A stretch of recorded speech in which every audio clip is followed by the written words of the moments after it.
अस्सलाम वालेकुम नाजरीन। ड्रामा सीरियल मनांगन के नेक्स्ट एपिसोड में आप देखेंगे एक तरफ से मानूर का देवर माहिर अपनी भाभी मानूर की चोरी तो कर ही चुका है, मगर इसके साथ साथ उसकी बहन को भी लूट रहा है।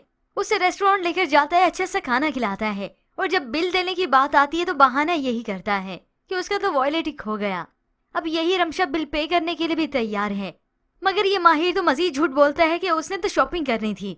बस फिर अब ये शॉपिंग भी करता है इसी रमशा के ही पैसों से, और रमशा है कि मुसलसल इसी की बातों से बेवकूफ बन रही है।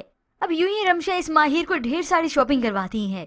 इसी दौरान ये भी यहाँ पर मौजूद है और सकलैन अपनी दूसरी बीवी फारी के साथ भी यहाँ पर है, मगर रमशा की नजर इन दोनों पर नहीं पड़ती। इत्तेफाक ने एक दूसरे से ओझल ही रहे। जबकि व्यूअर्स दूसरी जानिब आप देखेंगे ये सकलैन तो सिर्फ अपनी गर्ज के लिए, अपने फायदे के लिए अपने ससुराल का ही दिवालिया निकालने पे तुला है।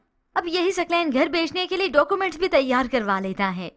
और यहाँ पर फराज की वालदा जो अपने बेटे माहिर से पूछ चुकी है कि चैन उसने चोरी नहीं की और उन्होंने बात मान भी ली। ऐसे में अब वो सभी के बीच में खाने की टेबल पर कह देती हैं, मानूर तुम्हारी चीजें तुम्हारी जिम्मेदारी हैं।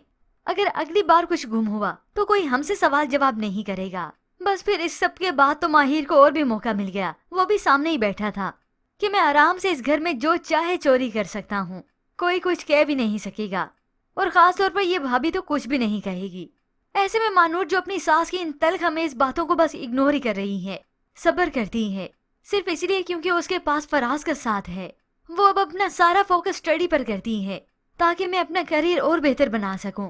तो फराज उसे आते ही कह देता है कि मुझे लगता है कि आप ये जरूर पास कर लेंगी, आप तो जिंदगी का हर इम्तिहान पास कर लेंगी। मानूर को ये सब सुनकर हैरत हुई कि फराज को मुझ पर इतना भरोसा है।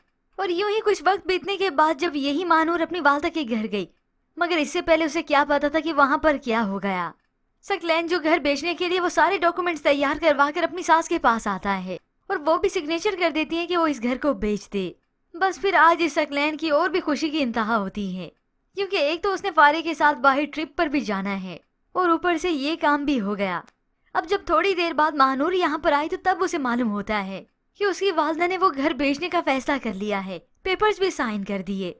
अम्मी आपने घर भेज दिया, एक बार मुझे बताया भी नहीं, और ना ही आपने मुझसे इस बारे में बात की। बस ये होता है अंधा एतमाद, जो मानूर की फैमिली को बहुत देर से मालूम होगा, तब जब इनके हाथ सारे खाली रह जाएंगे, इनके पास कोई प्रॉपर्टी बचेगी नहीं, और उस वक्त में यही मानूर होगी जो अपने घर वालों का सहारा बनेगी, क्योंकि तब तक वो अपने करियर में काफी कामयाब हो चुकी होगी। खैर व्यूअर्स, ये तो आप आने वाली एक साथ में देखेंगे कि फिर सकलैन का भी क्या होगा, क्योंकि ये फारी उसे कंगला करके छोड़ देगी। अब यहाँ पर अरीबा जिसकी बेचैनी अपने शोहर को लेकर बढ़ती जा रही है कि वो मुझे वक्त नहीं देते, परेशान हाल बैठी थी तो मानूर उसके पास आकर पूछती आप ही क्या हुआ।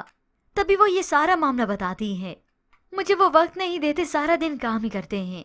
तभी मानूर शक का इजहार करती है कि उनकी मसरूफियत की वजह सिर्फ काम है या फिर कुछ और। अब ये अरीबा समझती तो ना। खैर इसने तो अपने हाथ भी काट कर इस सकलैन को दे दिया और घर में भी नहीं बताया कि उसने अपनी दुकानें भी बेच दी। खैर व्यूअर्स, अब बहुत जल्द मानूर की फैमिली पर बहुत ही बुरा वक्त आने वाला है, क्योंकि एक एक करके सारी जायदाद इनकी बिक चुकी है। पर व्यूअर्स, आपको क्या लगता है कि मानूर की फैमिली के सामने ये हकीकत आएगी या फिर ये हकीकत खुलने में बहुत देर हो जाएगी? इसके मुतालिक हमें अपनी कीमती राय का इजहार जरूर कीजिएगा। मजीद ड्रामा आज रिव्यूज के लिए आप देखते रहिए उर्दू टीवी।